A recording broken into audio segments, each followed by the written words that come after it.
Dulu kita masih mengenal di desa-desa suka terjadi banjir bandang di musim-musim tertentu. Tapi tidak separah seperti sekarang. Kenapa ini?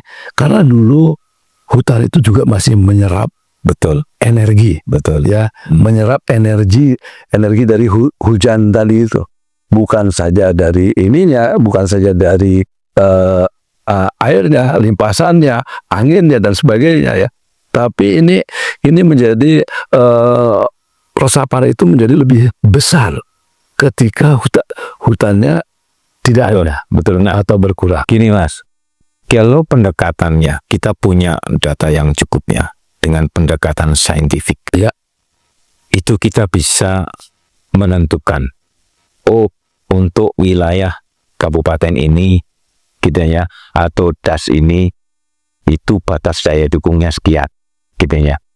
Tetapi para pendahulu kita dulu itu sudah cukup bijaksana, ya, dengan memudahkan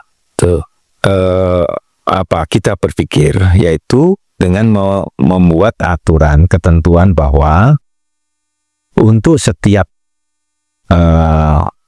daerah itu minimum harus punya hutan seluas 30% dari wilayahnya. Itu adalah pendekatan simplifikasi. Itu sangat simplifikasi.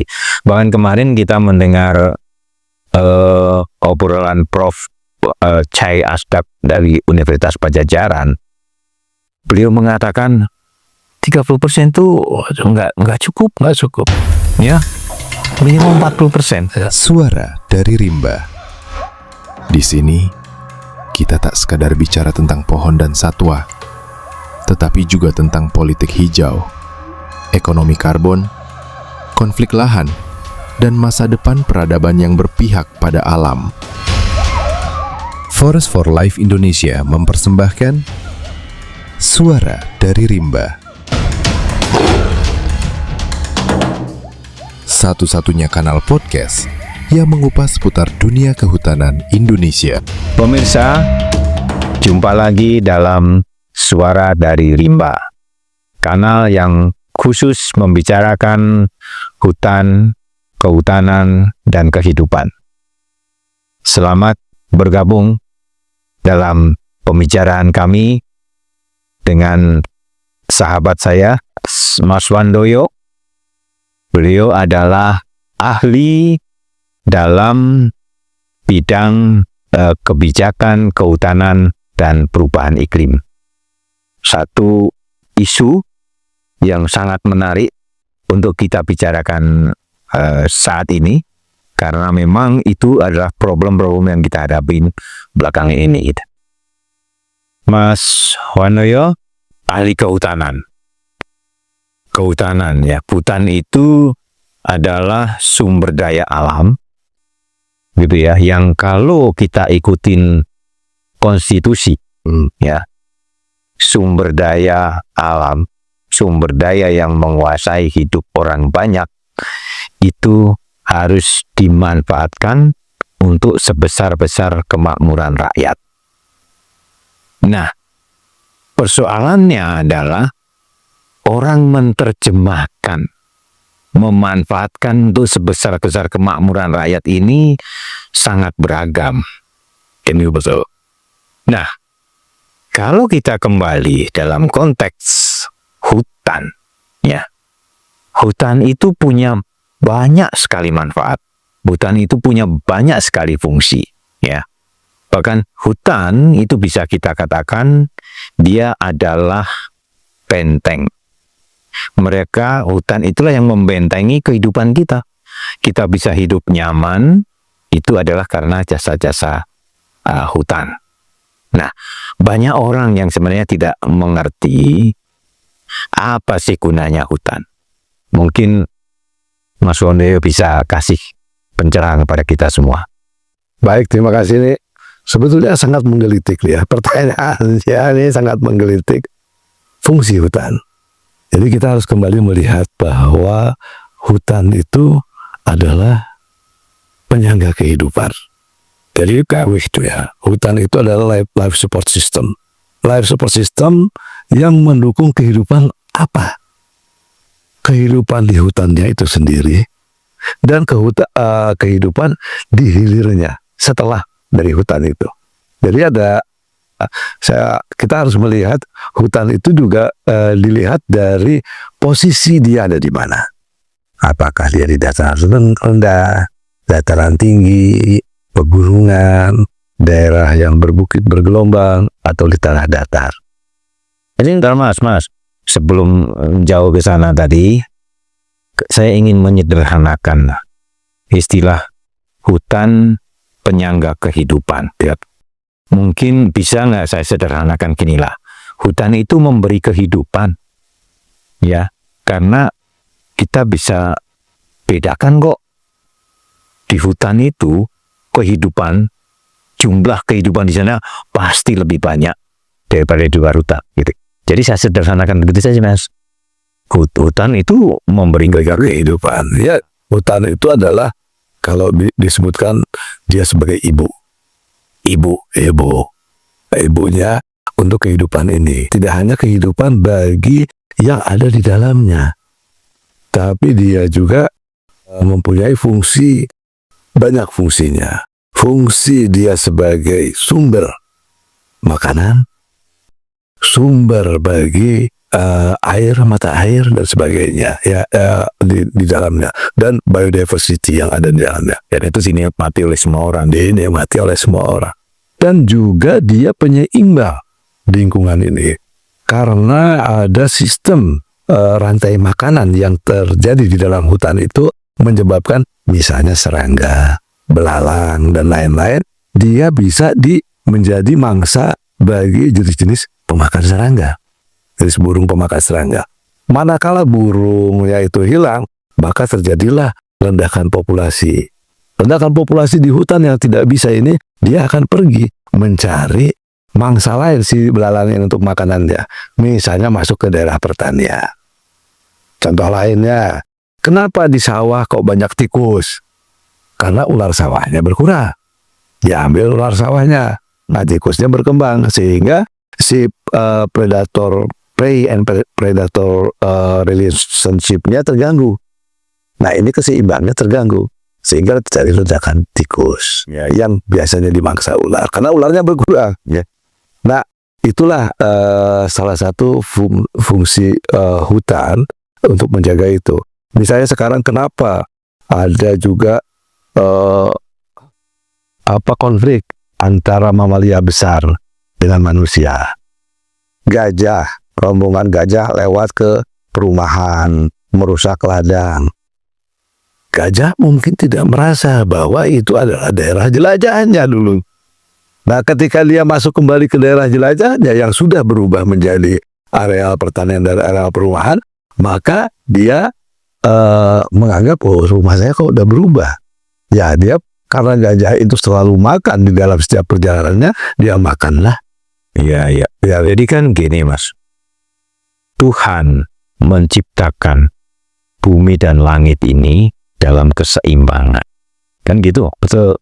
Nah, sama kita punya yang kecil-kecil saja mas, jam tangan. Ini kan sebuah sistem, ya kan? Ketika salah satunya dirusak, salah satunya diganggu, maka keseimbangan itu tidak terjadi. Sehingga jam itu bisa telat, bisa ini ya. Nah, alam juga sama seperti itu ya. Jadi perbuatan manusia ini seringkali mengganggu hutan. Saya tertarik lagi tadi mas, hutan itu ibu, mother of nature, ya, kasih ibu sepanjang masa, kan gitu ya. Hanya memberi, tak harap kembali. Nah, kita sebagai anak-anaknya ya wajib berbakti kepada ibu. Betul.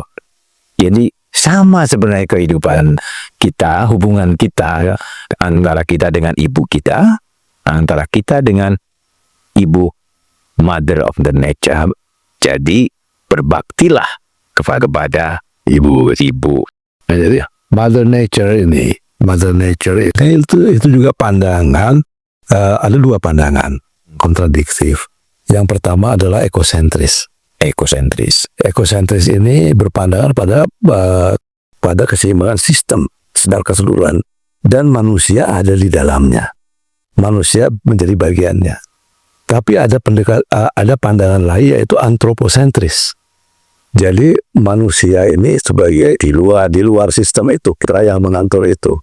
Nah, pandangan yang kedua inilah yang menyebabkan seolah-olah kita mempunyai kekuasaan karena kita diberi akal. Kita menguasai, seolah-olah kita bisa memanfaatkan seluruh alam ini, tapi kita tidak melihat lagi keseimbangannya. Jadi ada faktor daya dukung dan daya tampung. Satu wilayah dibuka. Ketika wilayah itu dibuka, maka si daerah itu tidak bisa mengembalikan dirinya, mengobati diri sendiri. Karena hutan itu kan kita tahu semua namanya ini Natural abatement. Nah itu ya lampuan itu ya. natural abatement-nya nggak timbul karena dia sudah sampai kepada point of no return. Jadi dia pada kerusakan yang tidak lagi bisa kembali. Sehingga misalnya ada penggalian, ada pembukaan wilayah yang masif berlebihan, sehingga nanti biji-biji yang dijatuhkan oleh pohonan atau dibawa oleh burung atau jenis binatang lainnya itu tidak akan tumbuh lagi di tanah yang sakit. Nah, ini ada istilah tanah sakit di sana. Iya. Nah gini Mas, saya kira dua paham itu mestinya bisa juga berjalan bersama karena itu adalah menurut sisi pandang ya. Tetapi yang barangkali yang paham kedua itu ada rambu-rambu yang dilupakan. Jadi betul itu. Ada perintah bahwa janganlah berbuat kerusakan di rambu ya, betul, itu satu. Yang kedua, Tuhan tidak menyukai orang yang berlebihan. Kan gitu kayak. Nah ini kadang-kadang manusia ini menjadi serakah. Sehingga ada istilah serakah nomics gitu kan. Nah, ini terkait dengan pengelolaan hutan ya. Hutan itu punya banyak manfaat tuh. Gitu kan. Nah, ketika orang berperilaku serakah itu kan ingin mengambil manfaat sebesar-besarnya untuk kepentingan dia. Gitu kan ya. Maka otomatis ada kepentingan lain yang dikorbankan. Dan gitu. Nah, jadi dalam kita memandang hutan ini, itu kita nggak boleh egois ya, memaksimumkan kepentingannya sendiri. Gitu kan ya. Jadi ada tatanan gitu ya. Tatanan yang memang harusnya diikuti oleh siapapun. Gitu kan? Ibarat rumah. Gitu kan ya. Rumah ini kan kita secara penghuninya 5 orang. Gitu kan ya. Kemudian saya pengen menang sendiri. Saya maunya begini, maka yang lain akan menderita. Kan gitu. Nah, rumah kita ini ya landscape apa namanya maksudnya? Ya wilayah ini kan. Wilayah ini kan ya itu bisa kabupaten, bisa apa gitu ya. Yang semuanya itu berada dalam satu wilayah daerah aliran sungai. Karena kenapa kita pakai aliran sungai? Karena air itu sumber kehidupan ya betul. Disitulah distribusi air terus distribusi gitu kan. Nah sehingga dalam memanfaatkan ruang ya, memanfaatkan hutan gitu ya, kita kan nggak boleh maksimalisasi kepentingan sendiri, tapi boleh menangan. Jadi konsepnya apa Mas? Jadi begini, manfaat itu harus optimal. Kuncinya optimalisasi. Kita mengenal, Indonesia ini mengenal 3 fungsi hutan ya, hutan produksi, kemudian ada hutan lindung, dan hutan konservasi. Itu berdasarkan peraturan perundangan. Yang kita hanya melihat di sini, tapi kita melupakan life support system. Nah, padahal life support system ini pendekatannya adalah landscape. Nah, harusnya ini 3 ini ada di dalam landscape tadi. Nah, ketika kita berbicara mengenai hutan produksi, berarti itu diutamakan adalah produksi. Bukan berarti semua itu mulai diobrak-abrik. Karena hutan produksi pun itu mempunyai fungsi lindung dan fungsi konservasi.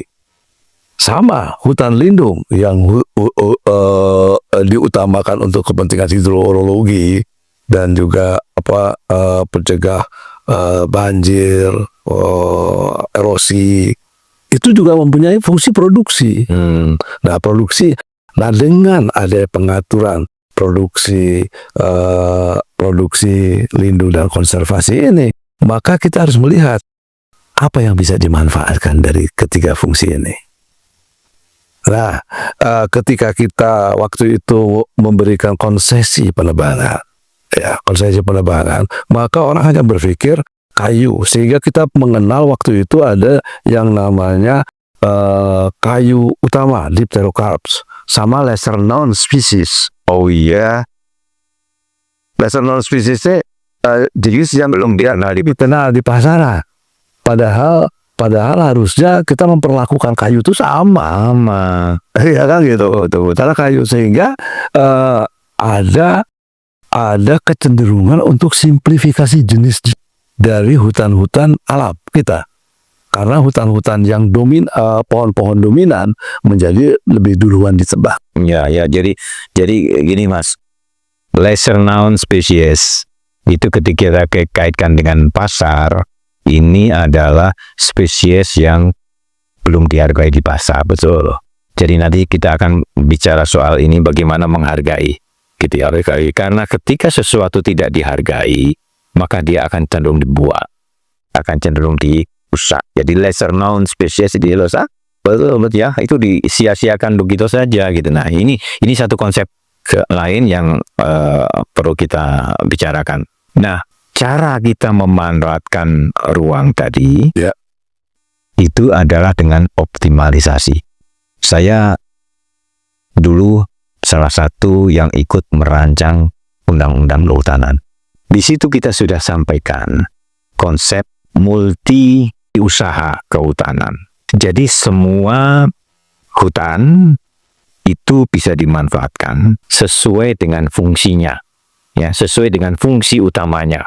Jadi klasifikasi atau hutan lindung itu karena fungsi utamanya lindung, ya, konservasi karena fungsi utamanya konservasi, produksi semuanya konservasi. Jadi di dalam setiap hutan tadi ya, itu adalah melekat multifungsi, ya kan. Tetapi karena fungsi utama hutan itu penyangga kehidupan, ya, sumber kehidupan, ya, maka ada batas minimal yang nggak boleh kita lampaui tadi. Janganlah melampaui batas, gitu kan ya. Nah, tentu ada batas-batas di mana jasa-jasa lingkungan yang kita perlukan ya, itu selalu tersedia, dan itu tugas utama negara. Tugas utama pemerintah itu adalah mencukupi kebutuhan akan jasa-jasa lingkungan yang menjadi kebutuhan semua orang. Nah, ini yang menarik ini ya. Ketika kita berbicara tadi fungsi, kemudian kita berbicara sebagai sistem penyangga kehidupan, kita lihat sekarang ternyata hutan konservasi lebih banyak di daerah-daerah pegunungan terjal yang agak sulit untuk diproduksi. Hutan produksi lebih banyak di dataran rendah yang lebih banyak, yang lebih mudah diproduksi. Hutan lindung ini juga sama tuh, dengan hampir mirip dengan konservasi.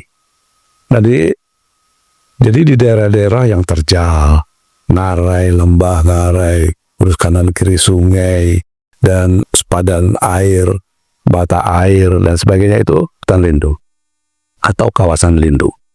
Nanti ketika kita berbicara mengenai multifungsi tadi, ya kita harus melihat apa sih yang bisa diambil benefitnya atau keuntungan manfaat dari keberadaan hutan produksi. Oke, hutan produksi pertama tentunya kayu. Karena kita hidup mulai dari lahir sampai dengan meninggal akan memerlukan kayu. Ya, tapi setiap pohon itu punya jasa. Ya. Gitu kan ya. So, Jadi ketika kita menebang kayu, kita juga harus ingat jasa apa yang berkurang. Ya, kan gitu kan ya. Nah, pengurangan ini tidak boleh melampaui batas minimum ke pelayanan jasa kebutuhan publik. tuh, Ini kan garisnya ini. ya, Garisnya ini harus walaupun itu tan produksi, gitu ya, dia punya fungsi loh, melayani kebutuhan publik mengenai jasa lingkungan. betul. Ya itu dia. Jadi itu akan berkaitan ketika kita berbicara mengenai sistem penjaga kehidupan, maka kita harus melihat persembaran dari hutan tersebut ada di mana saja, dari mulai pegunungan sampai dengan pantai. Sehingga dengan begitu kita melihat itu bisa sangat dekat dikaitkan dengan sistem daerah aliran sungai, ya, pendekatan DAS tadi. Nah, DAS dari sungai yang tadi itu dengan nanti subdas dan anak-anak sungainya tadi itu, kita harus melihat behavior dari sungai tersebut, ya gitu ya. Fluktuasi airnya seperti apa, kemudian ininya. Nah, sekarang ini kan terjadi anomali cuaca. Nah, anomali cuaca ini kebetulan ada siklon yang meningkat, yang sangat menyerap uap air, sehingga bisa menjatuhkan air yang harusnya sebulan menjadi 1 hari, sehingga berlebihan. Nah, kapasitas di bawah, di daratan, hutan dan sebagainya, itu sudah di luar daya dukung dan daya nampungnya, sehingga dia meluap. Oke. Nah, itu kalau dia di dalam keadaan normal saja masih terjadi banjir bandang, kan gitu. Dulu kita masih mengenal di desa-desa suka terjadi banjir bandang di musim-musim tertentu, tapi tidak separah seperti sekarang. Kenapa ini? Karena dulu hutan itu juga masih menyerap energi, ya, menyerap energi dari hujan tadi itu, bukan saja dari ininya, bukan saja dari airnya, limpasannya, anginnya dan sebagainya, ya. Tapi ini menjadi resapan itu menjadi lebih besar ketika hutannya tidak ada, atau berkurang. Gini Mas, sebenarnya kalau pendekatannya kita punya data yang cukupnya dengan pendekatan saintifik, ya, itu kita bisa menentukan, untuk wilayah kabupaten ini, gitu ya, atau DAS ini, itu batas daya dukungnya sekian, gitu ya. Tetapi para pendahulu kita dulu itu sudah cukup bijaksana, ya, dengan memudahkan kita berpikir, yaitu dengan membuat aturan ketentuan bahwa untuk setiap daerah itu minimum harus punya hutan seluas 30% dari wilayahnya. Nah, itu adalah pendekatan simplifikasi. Itu sangat simplifikasi. Bahkan kemarin kita mendengar obrolan Prof. Chai Asdak dari Universitas Pajajaran. Beliau mengatakan 30% itu nggak cukup. Ya, minimum 40%. Ya. Nah, itu beliau punya data-data empiris. Nah, itu dia. Yes. Data empiris. Ketika hutannya ya di banyak negara, gitu ya, kurang dari 40%, itu problem banjir, ya, erosi, sedimentasi itu besar. Tetapi ketika hutannya itu di 40% atau di atas 40%, sungainya jernih, gitu kan ya. Tidak ada problem banjir besar, tidak ada problem kekeringan. Saya kira pendekatan ini harus kita kembalikan, ya. Jadi undang-undang Cipta Kerja yang menghapuskan ambang batas 30% ini mestinya kita kembalikan. Gimana Mas? Setuju nggak Mas? Betul. Saya sangat sependapat dengan 30% minimal. Minimal. Itu Minimal ya. Itu. Tapi ada tantangan berikutnya, yaitu persebaran. Betul. Jadi kalau di Jadi jangan hanya bilang aku udah 30% gitu kan ya. ya sudah 30%, tapi cuma di daerah hulu, Atau bahkan di di daerah pesisir. pesisir. Nah ini tidak akan sangat tidak baik. Tapi kita harus melihat lebih detail ini di dalam tata guna hutannya gitu kan ya. Tata guna hutan yang nantinya akan menjadi tata ruang ya, menjadi model tata ruang. Nah, kenapa harus berat begitu? Karena sungai ini kan tidak satu. Ya. Dia punya anak sungai, punya cabang lagi ya. Dan dari yang mulia kecil ini bagaimana daerah-daerah resapan di masing-masing itu menjadi tersebar. Nah, sebaran inilah yang perlu diperhatikan. Ada persoalan lain. Ketika di daerah hulu sungai, di sepanjang daerah tadi itu mempunyai nilai lain. Misalnya nilai dari minerals. Ya, ketika mineralnya diambil, otomatis hutannya dihilangkan kan? Iya. Nah, ketika hutannya dihilangkan, dia sampai kepada lapisan kedap air. Maka terjadilah air limpasan. Iya. Nah, ketika limpasan air itu masuknya kembali ke sungai. Otomatis sungainya menjadi keruh. Jadi banjir. Nah, disitulah banyak kehilangan biota di sungai itu. Nah, ini yang menjadi akumulasi. Betul. Jadi terakumulasinya daerah, selain juga terjadinya pendangkalan. Sedimentasinya banyak karena dia pinggir-pinggirnya udah jadi seolah-olah gini. Tebing-tebing itu menjadi wash out. Tersapu oleh hujan, masuk ke dalam sungai, sedimentasi menjadi tinggi. Nah, ketika sedimentasi tinggi, sungai terjadi pendangkalan sungai. Sungai yang lebih dangkal, otomatis si airnya akan lebih melebar. Ya. Jadi itu saya kira kembali lagi, Mas. Itu adalah karena sifat si anak ini itu mau menang sendiri. Nah, itu dia. Anak ini tidak punya kasih sayang kepada ibunya, gitu kan? Sehingga ya pokoknya saya harus untung besar, kan begitu. Nah, ada hal yang menarik di sini ya. Di sini sebenarnya dia tuh bukan hanya ingin menang sendiri, tapi dia tidak tahu bagaimana mengenali sifat dari hutan yang dibagi ke dalam berbagai tipe ekosistem. Jadi ekosistem di pegunungan beda dengan ekosistem hutan yang ada di dataran tinggi dan dataran rendah. Apalagi kalau sampai ke Mas Teo lebih bijaksana daripada saya. Saya bilang itu egois menang sendiri. Mas Teo, enggak, itu karena dia tidak tahu.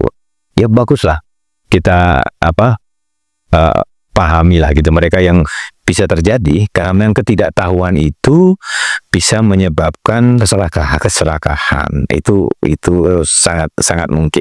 Jadi penting di sini nih Pak Mas Joko, Mas Haji ya.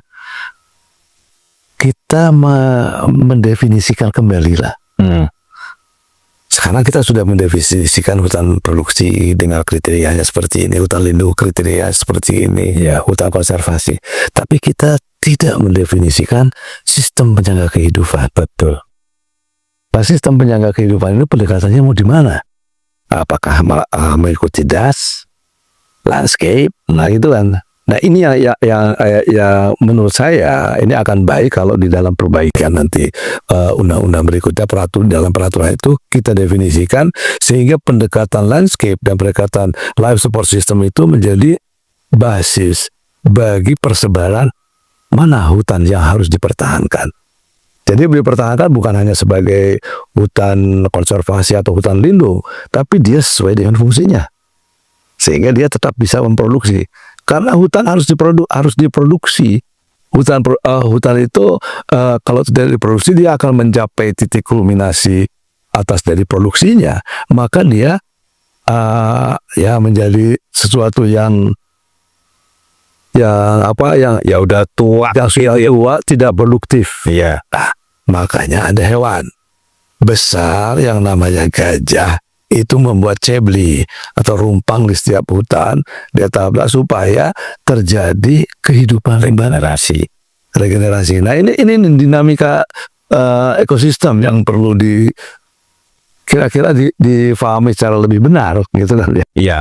Nah, saya ada yang belum kelewat nih Mas. Perubahan iklim. Jadi perubahan iklim ini kan sudah sebuah kenyataan. Ya. Gitu ya. Tiba-tiba hujannya besar gitu kan. Kita ini sebagai anak sudah berbuat kesalahan tuh. Gitu kan ya. Maka bagaimana cara berbaktinya gitu kan supaya dampak ya dari perbuatan kita sendiri ini bisa terkendali. Jadi misalnya dalam konteks banjir, gitu Mas ya. Kenapa banjir?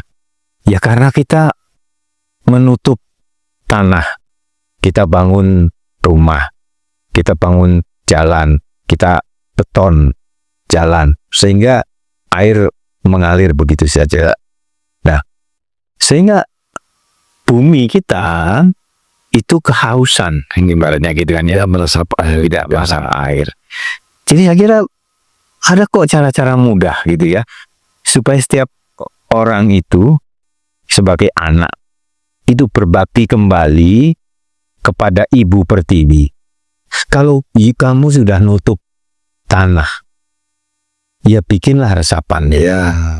Itulah makanya di daerah-daerah tertentu kita kenal ada sumber resapannya. Betul. Jadi kalau rumah kita kecil, ya kan ya, buatlah 1 meter kubik, gitu kan ya, sumur resapan. Ukurannya lebar 1 meter, tinggi 1 meter, gitu kan ya. Jadi totalnya ini panjangnya 1 meter, jadi 1 meter kubik itu sudah punya peran ya yang penting. Kalau rumahnya besar ya bikin lebih besar. Nah, saya kira juga pemerintah juga harus pikirkan ini Pak. Jalan tol misalnya, jalan itu berapa kilometer kan bisa dihitung, betul. Berapa limpasan air. Jadi sebelum dia dibuang ke sungai besar harus ada Mas. Tampung dulu lah, buatlah apalah kan teknologi pasti besar. Jadi itu dulu mudah yang untuk berbakti lah kepada Ibu Pertiwi. Kita tuh melupakan sejarah sebenarnya. Salah satunya ketika Gunung Mas dibangun, maka kita bayangkan limpasan air dari perbangunan kebun teh itu akan meningkatkan debit Air Ciliwung sangat besar. Dibuatlah sodetan, sodetan ke Cisadane. Ya, sodetan Ciliwung ke Cisadane. Oh ya, kemudian dibuat itu apa namanya, embung-embung apa namanya, embung air, waduk-waduk kecil, waduk-waduk kecil sampai sepanjang itu adalah untuk tempat transit air sebenarnya. Iya. Jadi sebenarnya sudah dihitung aja. Kalau mau kita berhitung, kalau mau itu itulah pendekatan yang saya sebut sistem penyangga kehidupan, sehingga dari hutan yang ada itu tetap bisa menyangga, atau tadi ada kata lain memberikan kehidupan. Jadi ketika di musim kering kita tidak akan kekeringan air karena airnya sudah terserap ke dalam bumi yang menjadikan mata-mata air di daerah hilirnya. Nah ini yang seringkali kita tidak berpikir. Misalnya sekarang gini, begitu ada sungai Ciliwung, hulunya di mana? Ya, terus dia melalui daerah mana saja. Nah, itu kita lihat bagaimana persebaran hutannya.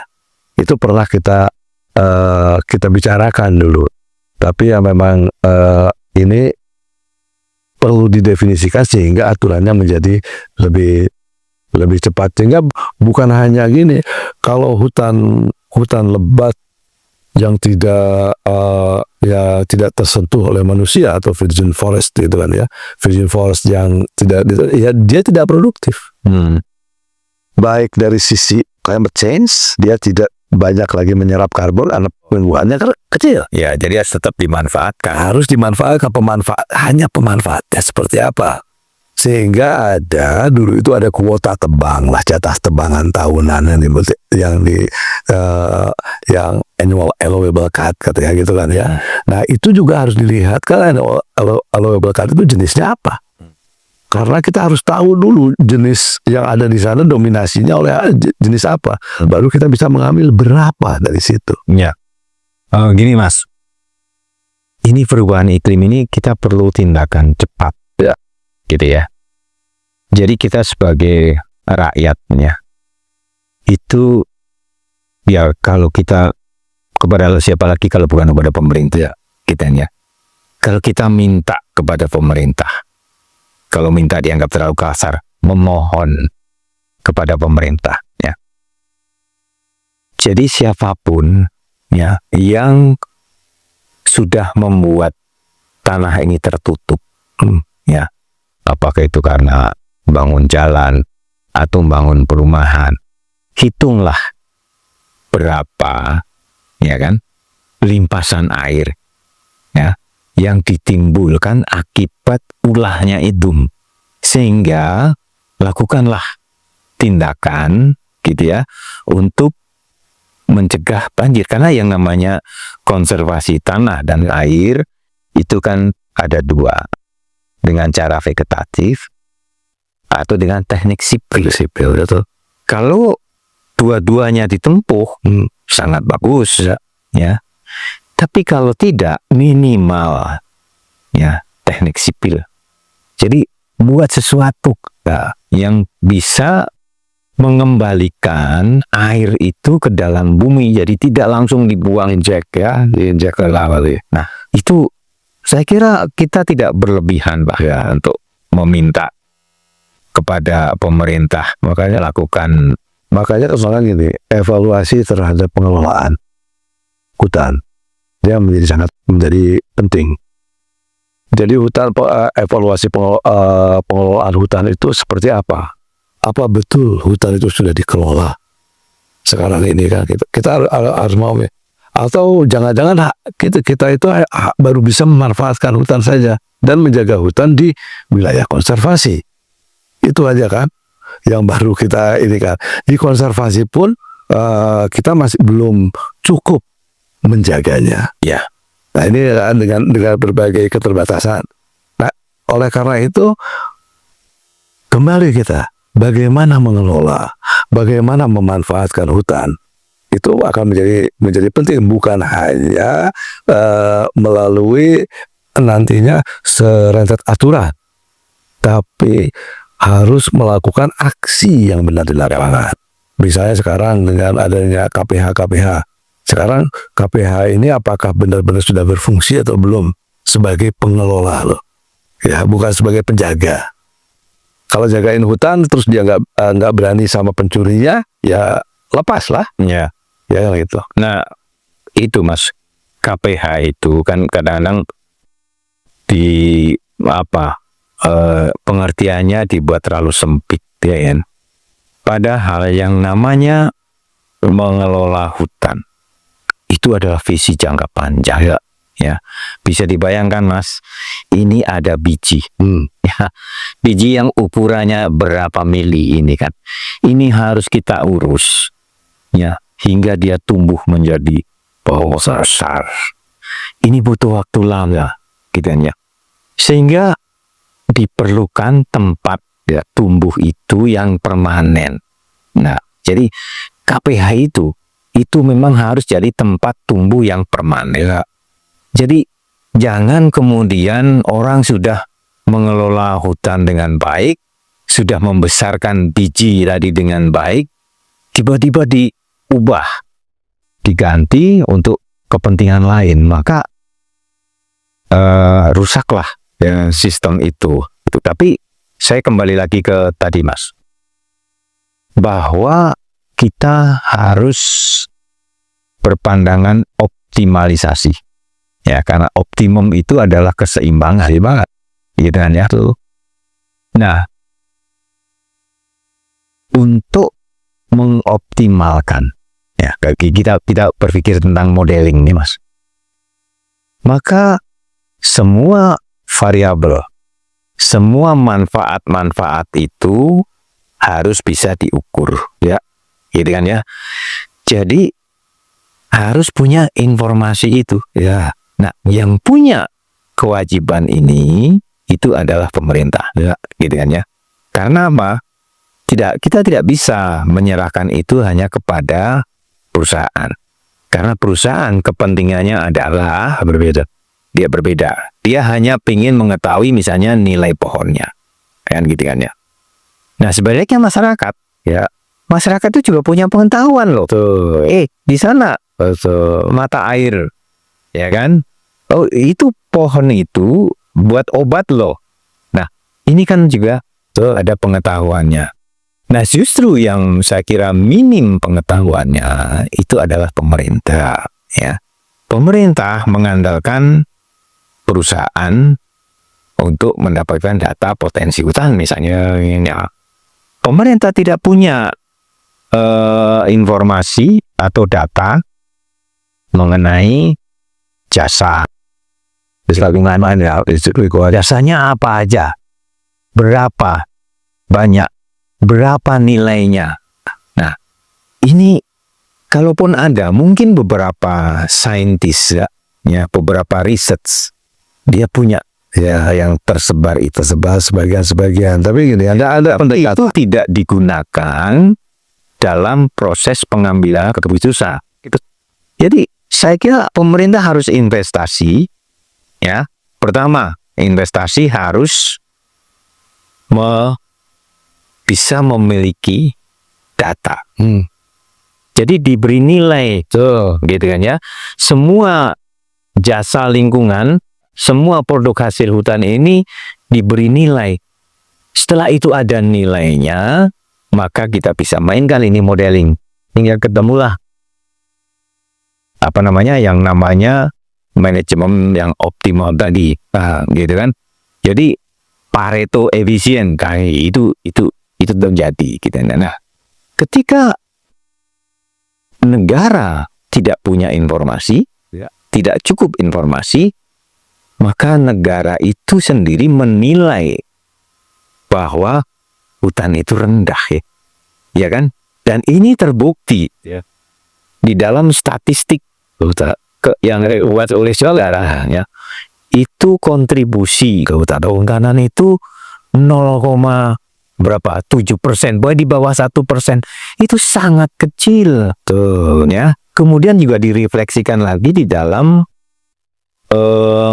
politik anggaran. Nah, kehutanan ini kemarin dalam DPR ini saya bukan mengarang sendiri nih, saya mendengar dari DPR bahwa anggaran kehutanan itu Rp50.000 per hektar per tahun.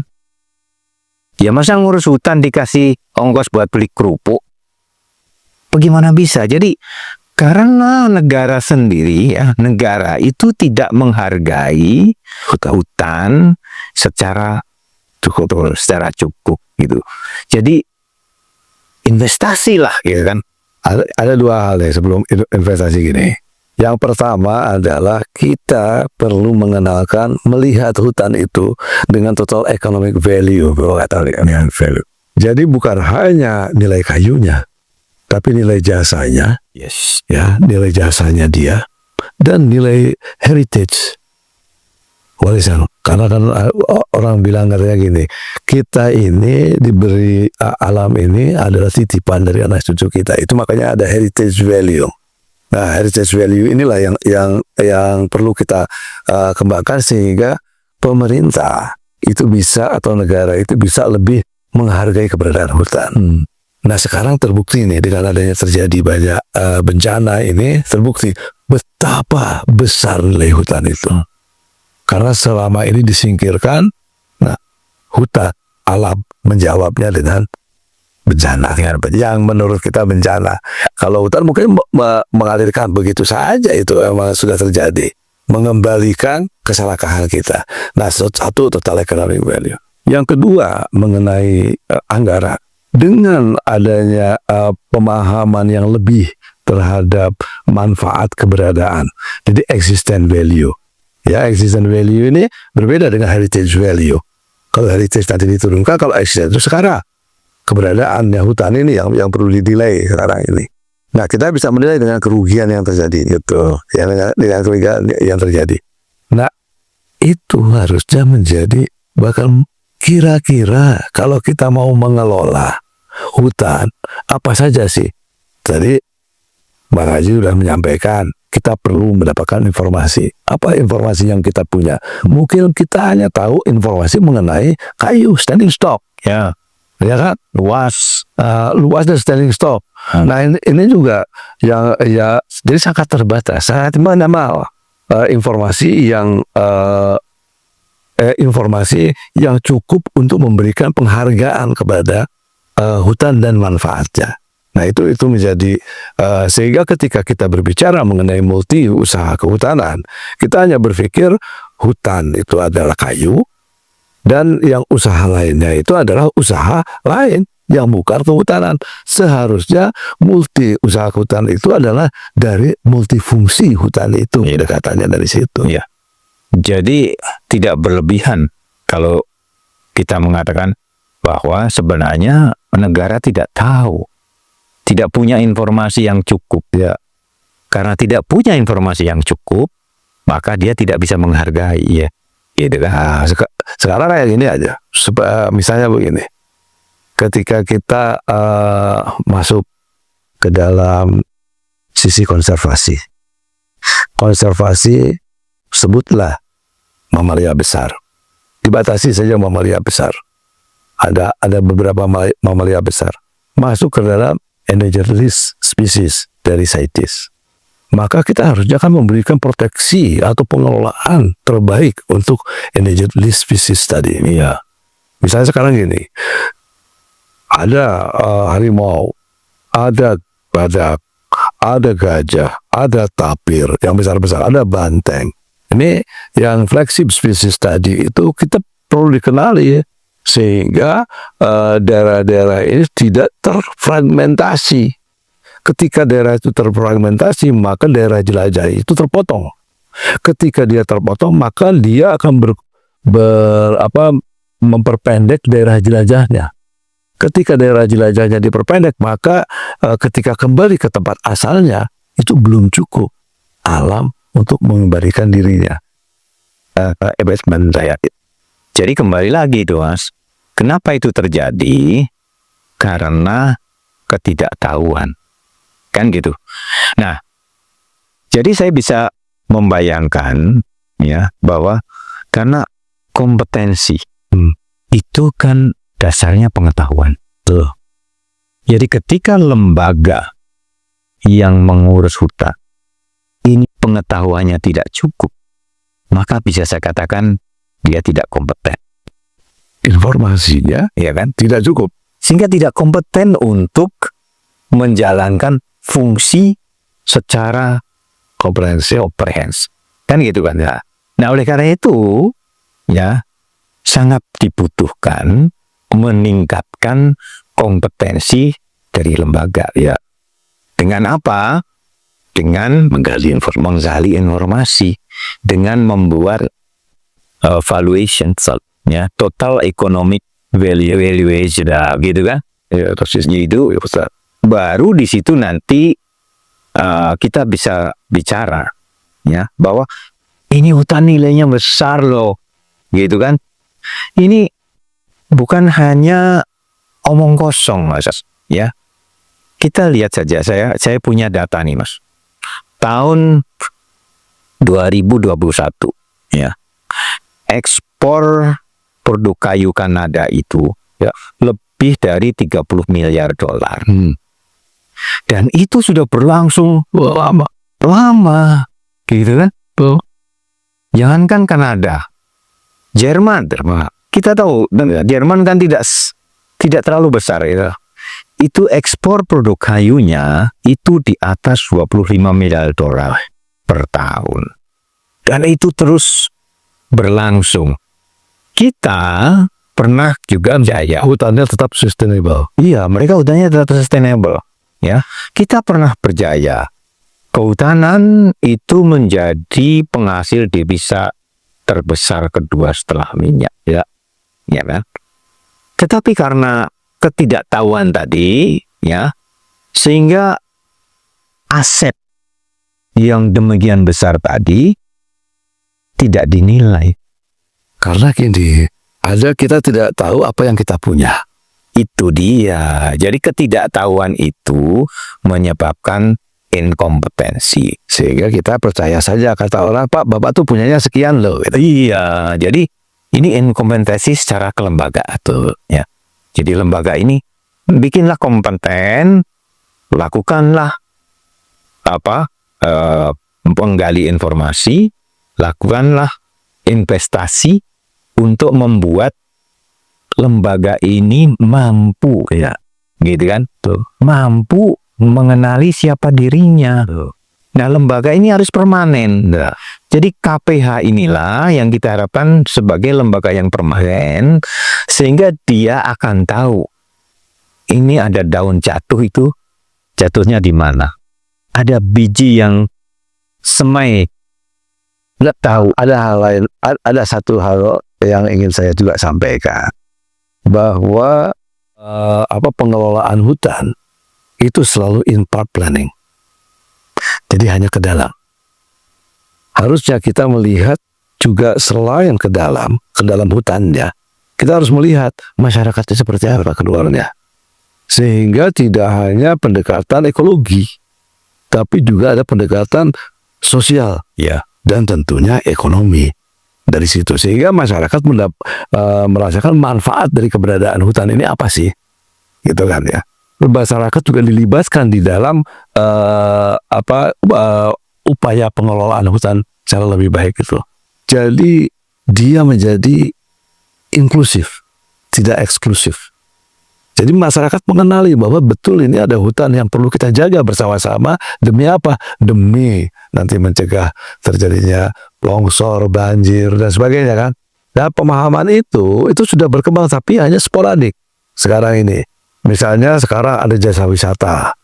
Jasa wisata, masyarakat mengenali, ini perlu nih kita jaga hutan ini supaya bisa kita bekerja di jasa wisata.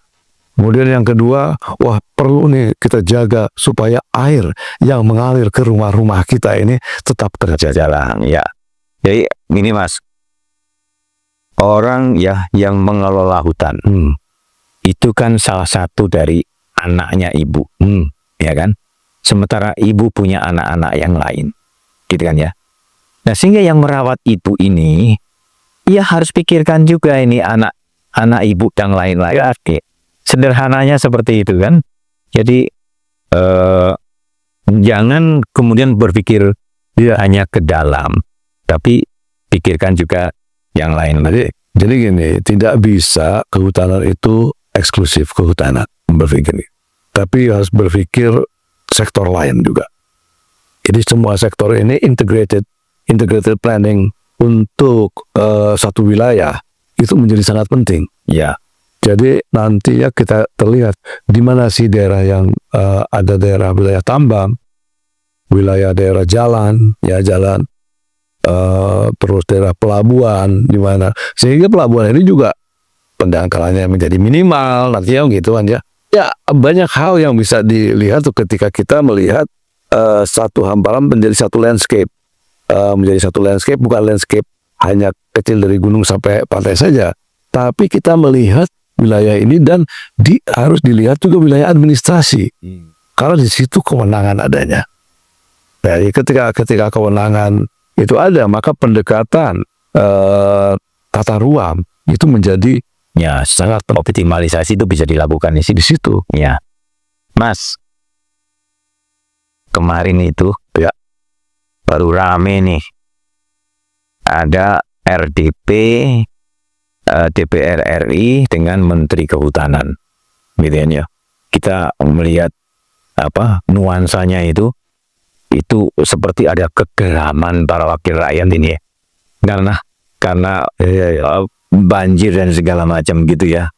Tapi ada satu hal yang menarik, Mas, karena hutan itu harus dimanfaatkan, gitu ya.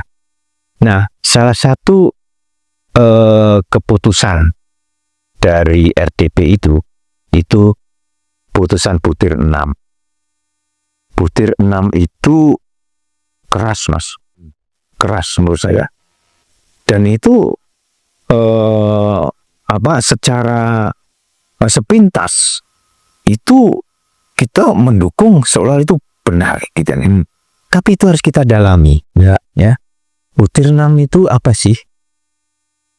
DPR RI mendesak. Mendesak ini kan sudah gitu kan ya. Harus gitu kan ya. Mendesak. Ya, untuk apa? Menghentikan dan melarang ya seluruh penebangan pohon di hutan alam. Ya. Ini harus disikapi dengan sangat hati-hati. Karena ini bisa berbahaya, ya. Karena apa? Saya yakin ini terjadi yang namanya asymmetric information, ya. Informasi yang dimiliki oleh yang terhormat anggota DPR maupun informasi yang dimiliki oleh pemerintah kehutanan itu tidak sama, ya, tidak lengkap, ya, jadi kan tidak lengkap. Kita mudah saja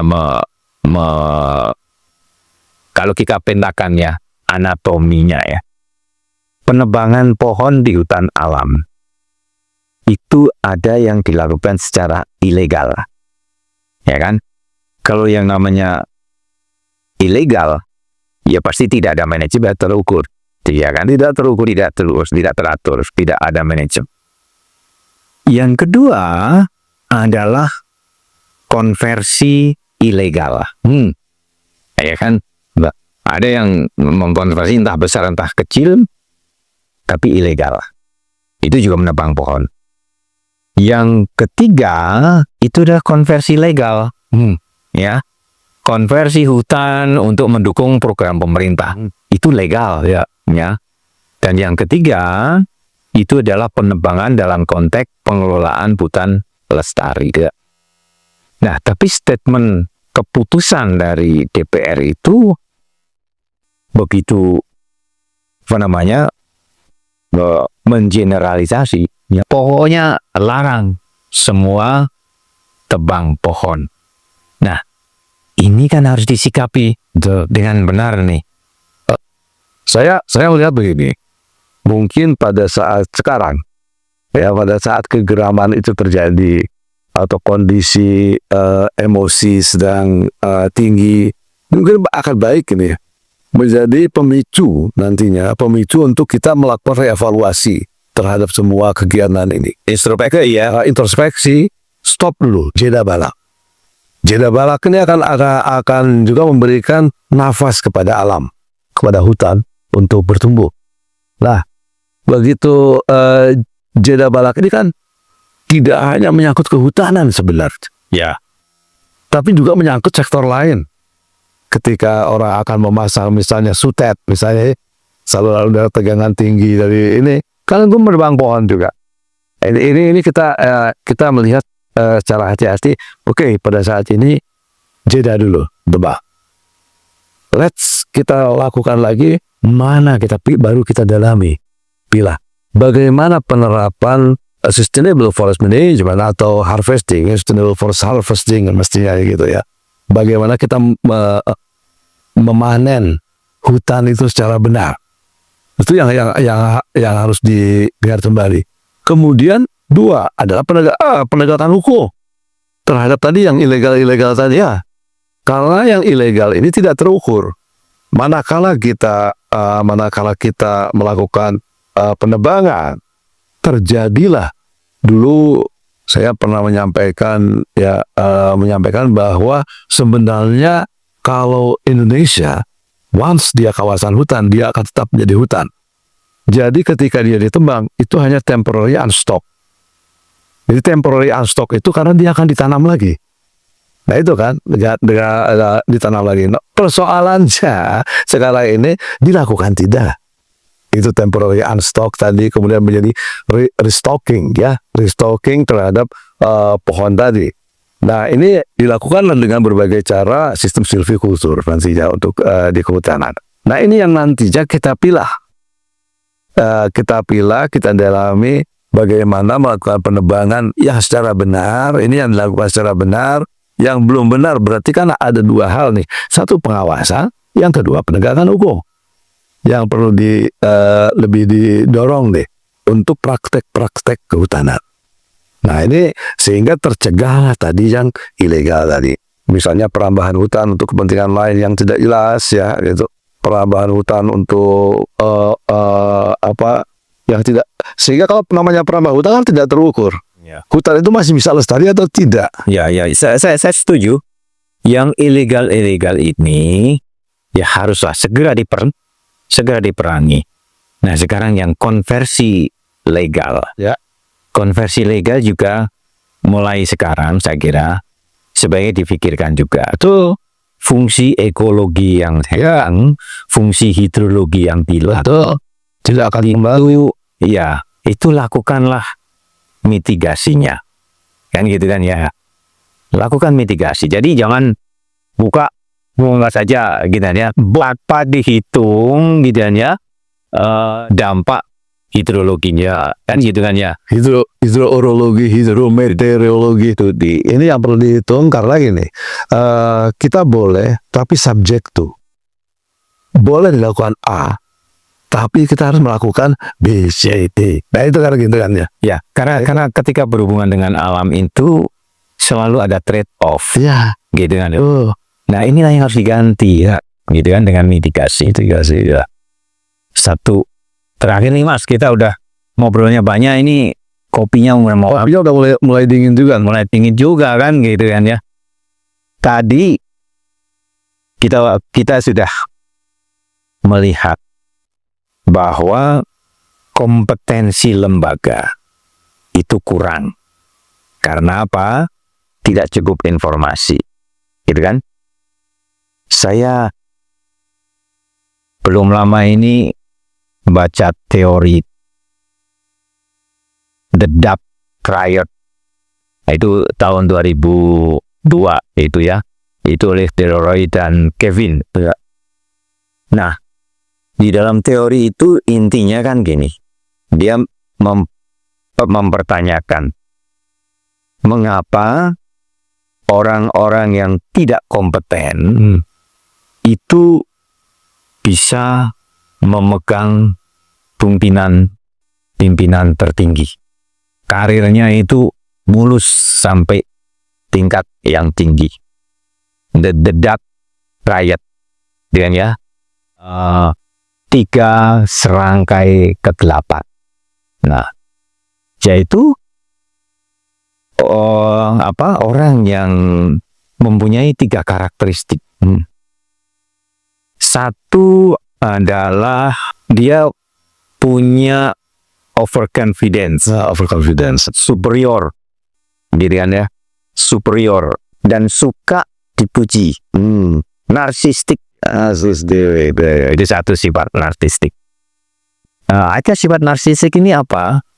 Itu ternyata berujung pada keinginan ya, intensitas keinginan yang tinggi untuk berkuasa, gitu. Yang kedua adalah Machiavellianism. Machiavellianism ya. Jadi ini apa? Ini adalah manipulatif ya. Jadi dia manipulasi informasi, manipulasi data, ya, dengan manipulasi itu dia menjalin jaringan kekuatan ya. Untuk apa? Untuk kepentingan dirinya. Gitu. Nah, yang ketiga adalah psikopatik. Jadi dia itu tegaan. Tegaan, raja tega lah ya. Raja tega, gitu ya. Pokoknya nggak peduli ya, yang lain yang tadi. Ya, orang mau memaksimumkan keuntungannya sendiri. Itu 3 ini. Nah, ketika lembaga tadi kompetensinya rendah, kemudian ketemu dengan orang yang punya karakter, ya, the Dap Riot tadi, ya habislah kita rakyat gitu kan. Maka saya kira penting juga dalam organisasi apapun itu berhati-hati ya, rekrutmen orang-orang yang akan menjalankan fungsi-fungsi publik gitu ya, fungsi-fungsi publik. Nah, kalau dalam bahasa agama yes, itu kan serahkan pada urusan pada ahlinya atau tunggu kehancurannya. Ini teori ini sama ya. Jadi ya kita berharaplah gitu ya. Ayo orang-orang yang kompeten itu bisa diberi kepercayaan ya. Karena orang yang kompeten itu tidak mau menonjolkan diri. Betul. Gitu ya. Orang yang kompeten akan berpikir banyak gitu ya. Tapi kalau diberi kepercayaan, dia tanggung jawab ya. Gitu. Itu bedanya. Ini penting ya. Hal mengenai meritokrasi itu, meritokrasi. Karena merit system di agama sehingga kita bisa menerapkan lah sekarang itu secara benar stick and carrot. Kenapa sekarang orang-orang tersebut? Karena miskin informasi. Informasi itu menjadi kekuatan seharusnya. Ya. Once we know what we got, we know what we have.